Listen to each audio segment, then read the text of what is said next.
It is my honor to serve as your mistress of ceremony. What we're looking for is to have an interactive session where our questions are asked and answered.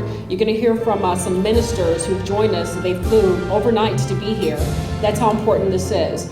And as an impartial journalist, I have to tell you that I am very much about the free flow of ideas. I'm about information being disseminated. And I think it's important that people are able to ask questions and to get their questions answered. It doesn't matter where you lie on the political spectrum or who you're supporting. I think one thing we all can say that as Nigerians, and yes, I am a Nigerian, born there but mostly bred here, I can tell you that one thing I believe we're all one on is that we want to see our country progress. We want to see our motherland be the great giant that it should be. And so with that said, I'd like to begin the program with calling up, Congressman J.C. Watts was supposed to be with us this afternoon, but he was unfortunately unable to make it. But he has sent a representative by the name of Steve Pruitt.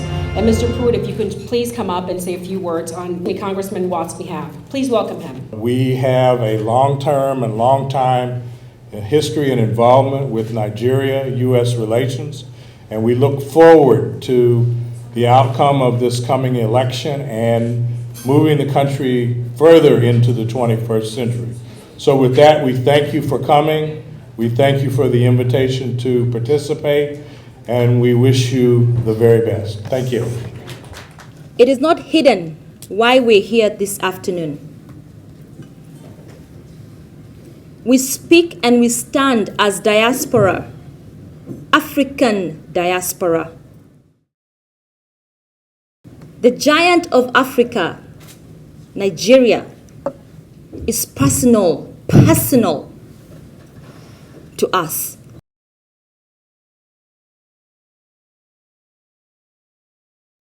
There's a need for us to pray, at least for a minute, because of the great man we'll come today to talk about.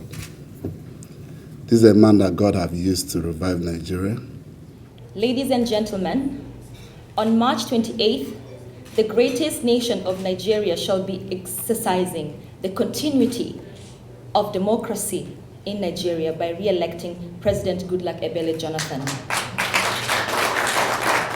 We gather here for affirmation that the nation of Nigeria can hold itself high and tall. As you all know, it is the giant of Africa. But without further ado, please welcome Honorable OSITA CHIDOKA, Aviation Minister for the Federal Republic of Nigeria. This election is about the future and not about the past. Our political opponents, the party who says they want change, go and read their manifesto. There is no one line about aviation. They say they will grow Nigeria's infrastructure. How do you want to grow it? Where are you going to get the resources to grow it? What is it now and what do you want to grow it to? Not one line about aviation, and that is a critical part of the economy. If I show you what Dubai, aviation has done to Dubai, 26% of their GDP is provided by aviation. If you go to South Africa, almost 10% of their GDP is contributed by aviation. And yet, not one word of mention was made about aviation. Reason? Because they live in the past. They're still thinking of Nigeria in 1984 when there was Nigeria Airways. They're still thinking of Nigeria when there was a Nigerian National Shipping Line. They can't contend with a new Nigeria that has new airlines, that has private-led operations, and have expanded the capacity of the aviation sector. This election is about our future. It's not about our past. This election is about building democratic institutions. It's not about people. It's not about the African big man. What is happening to the West today is that they're still thinking of Africa in the old mindset, in the colonial mindset. They're saying, why is the president not strong? Why is he not fighting security? Why is he not arresting people? Because they think of Nigeria like the colonial masters did. Warrant chiefs, indirect rule. You get one strong man and he handles the natives, and then you keep striking the place. But that strong man model is gone. Like Francis Fukuyama said, it's the end of history for that strong man. All over Africa, they're getting out of power. The last of them is Mugabe. When he goes, you're not going to find another Mugabe in Zimbabwe. Rather, we're going to see the increase of the Ivory Coast model. We're going to see the increase of the Nigerian model, the President Jonathan model, of where institutions are strong, where the National Assembly has strength, where the judiciary can take decisions, where the party can nominate anybody that goes through the nomination process without the president sitting in the villa and allocating it, where you get your oil resources through competitive bid without getting the president to give it to you. That is why the West is confused. That is why they don't know how to deal with this Nigeria, because they can't find the African big man. It is important for the world to know that the new African has come. And that new African is President Jonathan.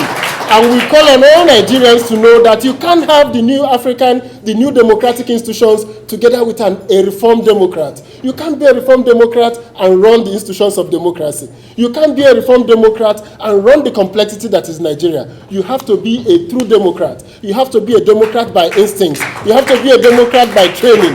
And that's what this election is about.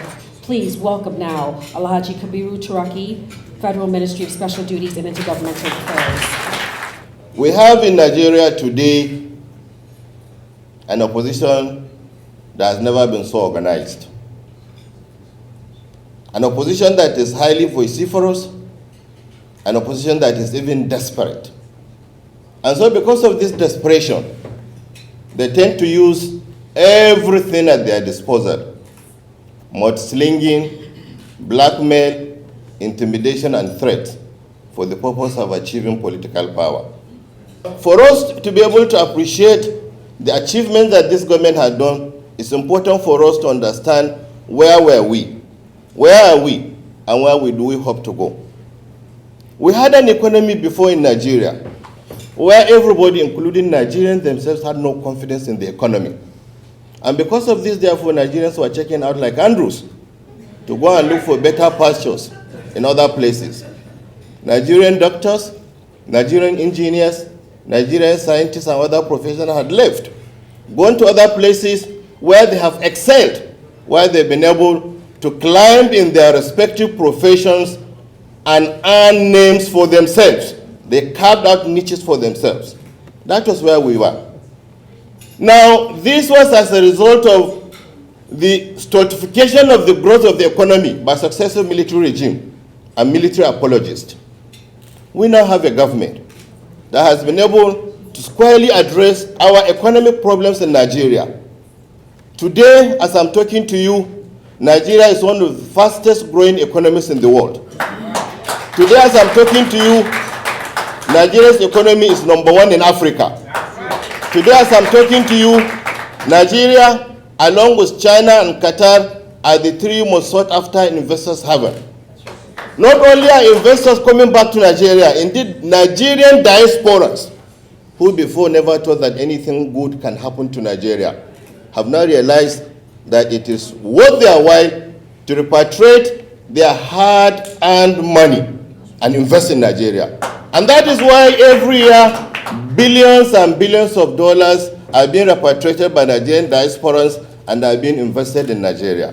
This is only possible because, Mr. President, through conscientious and faithful implementation of an agenda, a transformation agenda, has been able to bring Nigeria's economy to the forefront. Now, the opposition said they want to change it. What is change? Change is replacement. Change is not enhancement. Change is not embellishment. If you now have an economy that is #1 in Africa and you want to remove it, with what are you going to replace it? Let us go to the issue of corruption. They said the government is corrupt. Again, my colleague said corruption is about perception. Yes, we agree, like any developing country, particularly in Africa, that there are a lot of people who, when they are given opportunities, they want to take advantage of the system. Yes, we are not saying that indeed there are no loopholes here and there. Yes, we are not saying that indeed some unscrupulous elements are not taking advantage of the flaws in the system and then utilizing those loopholes here and there to their advantage. But we say, okay, if there are infractions within the system, that we as a party will look inward and then we'll see how we can work and improve on the system. What have we done? If we start arresting or having opposition leaders to be investigated, they will say, well, we're hunting them. We say charity begins at home. We say we will start inward. And what have we done? We started looking at PDP governors who had been in office, against whom several allegations of financial improprieties have been leveled. We said we'll start with them. And they have been investigated. Some of them have been arraigned for offenses relating to money and money laundering. Others have been arrested and arraigned for financial crimes. And these people are saying, you can't do this to us because we are members of the party. And we said it doesn't matter. Even if you are a member of the party, you commit offenses, you will be investigated, and then you'll be dealt with according to law. So what is happening now? These same people that were members of PDP, these same people that allegations have been leveled against, these same people that the PDP-led government of Goodluck Jonathan is investigating, are now decamping to APC. I'm a lawyer here, but the question is very simple. How do we curb elections? How do we curb violence in this coming election? We've heard stories and news about violence in states after states, and the Minister of Special Duties. What are you doing with DSS to make sure that violence is curbed before the election? Thank you. You now have an opposition that feels that they must get into power at all costs. You now have an opposition that are so desperate on wanting to win election at all costs. You now have two presidential candidates. You have a sitting president that have the paraphernalia of government agencies and security agencies guarding him, as it were, and coming now to say that my ambition, and indeed the ambition of every other Nigerian, is not worth the blood of any Nigerian. On the other hand, you have another candidate who is saying that unless he wins election, that the monkey and baboon are going to be sucked in blood. So you compare and contrast. You have a person who has come out to call upon Nigerians after losing election to say, Nigerians, we must rise and go and fight them. And what happened? A lot of people were killed, including innocent youth corpers who were drafted to add value to the electoral process in Nigeria. And so we say that enough of that. That Nigerians must rise up to say enough is enough. Nobody should be intimidated. We went out with the presidential train to go to Katsina, the opposition presidential candidate's home state. What happened? They got people to start pesting stone at us. We have our supporters within that state. We could ask them to revenge. We didn't. In Jos, our branded vehicles were waylaid. The people inside were attacked. The buses and vehicles were burned down. What did we do? We have our supporters in Jos. In any case, Plateau is a PDP state. We didn't react. Again, in Nasarawa, the same had been done to us. We went to Adamawa. Adamawa is a PDP-controlled state. Again, they got small boys to start pelting us with stones. What did we do? We didn't react. In all these things, you see display of statesmanship. But any person who desires to rule people and will say whether people like it or not, he must rule, it's never done anywhere. So we believe within PDP that since other people in other places are also doing elections, that we also can do it. And by the way, the freest and less controversial election that was ever held in Nigeria's political history was the 2011 election. Which government did it? The government of President Goodluck Jonathan. Of course, you cannot compare the thinking of a person that is a graduate, a person who is a scientist, a person who has PhD, with somebody that does not even have school certificate. So the thinking must necessarily change. And so that is why we are saying that this government this time around, and speaking with all sense of responsibility, we are prepared to take all reasonable and legally permissible steps to ensure that the lives and properties of all Nigerians are protected before, during, and after election. And that is why some Nigerians that have started moving across, we said, go back to where you are staying. You are Nigerians, you have the right to stay wherever you want, you have the right to vote for the candidate you want, and the Nigerian government will protect you for that. But with all this thing again, we need the support of all Nigerians. We need the support of all Nigerians. As soon as you see indices that will suggest that some Nigerians are going to be used, Nigerian security agents, for goodness sake, will have to be informed so that they take action to prevent and avert the occurrence of what had happened in 2011. But certainly, we know them, we know who they are, we know those who are violent prone, and we urge all of you to talk to them collectively so that you will key in your efforts in what government is doing to ensure that we have a violence-free election in Nigeria in 2015. And by the special grace of God, this government is conscious and will remain alive to the responsibility to Nigeria. That is to protect their rights and privileges, both under the Constitution and under other laws. Thank you very much. We are here today making history, telling ourselves that our country is a great country, and we should realize that. My question is to the special Minister Gipsy. Your Excellency, sir, what is the status of the diaspora votes so that we can make a point and pass known? It's something that is guided by law, like several other things. The National Assembly has put in place the Electoral Act. And this Electoral Act is something that, because of the dynamics of life, is susceptible to change and is being amended with each election. Now, it is not something that is exclusively within the precinct of the presidency, because we need to understand that government has three arms. You have the executive, you have the legislative, and then you have the judicial arm of government. For us working with the executive arm of government, we believe that it's important for Nigerian diaspora to be given the opportunity to vote in elections. Whichever way INEC will make it possible is something that we support, and we support very strongly. But then the laws have to be amended. And the arm of government that will do that amendment is the National Assembly. So we are doing a lot, but it's important for Nigerian diaspora to set up a strong lobby group to also speak with members of the National Assembly.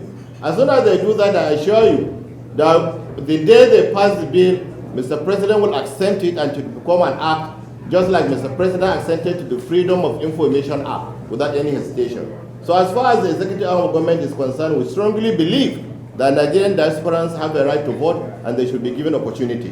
But INEC will not do so until the law is changed, and the body that is charged with the responsibility of amending the law is National Assembly. But as far as we are concerned, we strongly support any lobby group and move that Nigerian diasporans will do to have the Electoral Act amended in this respect. Thank you very much. Please help me welcome Mr. Melvin Foote. My name is Melvin Foote. I'm the president of the Constituency for Africa. I'm not Nigerian directly. Some of my ancestors say they came from Nigeria. And that's another discussion about reparations. All eyes on Nigeria, you know. And, I'm pressing my government. I'm not happy with the level of our focus on Nigeria right now. You know, Nigeria has been our ally. And I'm not sure we're treating Nigeria like our ally, you know. I'm not sure about that. You know, we got this major election coming up on the 28th of March. And while we have to be nonpartisan, you know, it's up to the Nigerians to decide who you want to be president. It's not for me, you know. But I'm all for the fairness of the process. I'm all for some transparency. I'm all for the discussion. I'm all for free speech. I'm all for all of that. But I think the final decision is Nigeria's to make. And so my government should not try to say we're going to choose this one or choose that one. Our job is to support whoever wins the election. As long as the process is free and fair and the Nigerian people accept it, we have no choice but to accept it. Hello. Today I want to speak directly to you, the people of Nigeria. Nigeria is a great nation, and you can be proud of the progress you've made. Together you've won your independence, emerged from military rule, and strengthened democratic institutions. You've strived to overcome divisions and turn Nigeria's diversity into a source of strength. You've worked hard to improve the lives of your families and to build the largest economy in Africa. Now you have a historic opportunity to help write the next chapter of Nigeria's progress by voting in the upcoming elections. For elections to be credible, they must be free, fair, and peaceful. All Nigerians must be able to cast their votes without intimidation or fear. So I call on all leaders and candidates to make it clear to their supporters that violence has no place in democratic elections, and that they will not incite, support, or engage in any kind of violence before, during, or after the votes are counted. I call on all Nigerians to peacefully express your views and to reject the voices of those who call for violence. And when elections are free and fair, it is the responsibility of all citizens to help keep the peace, no matter who wins. Successful elections and democratic progress will help Nigeria meet the urgent challenges you face today. Boko Haram, a brutal terrorist group that kills innocent men, women, and children, must be stopped. Hundreds of kidnapped children deserve to be returned to their families. Nigerians who have been forced to flee deserve to return to their homes. Boko Haram wants to destroy Nigeria and all that you have built. By casting your ballot, you can help secure your nation's progress. I'm told that there's a saying in your country, to keep Nigeria one is a task that must be done. Today I urge all Nigerians, from all religions, all ethnic groups, and all regions, to come together and keep Nigeria one. And in this task of advancing the security, prosperity, and human rights of all Nigerians, you will continue to have a friend and partner in the United States of America. I would like to call up Dr. Jude Onyebado. Nigeria is at a crossroad. We know that the presidential election of March 28th is an important one, very important one. And for those of us in diaspora, it means so much. There has not been any government since the independence of Nigeria that has done as much as this administration has done.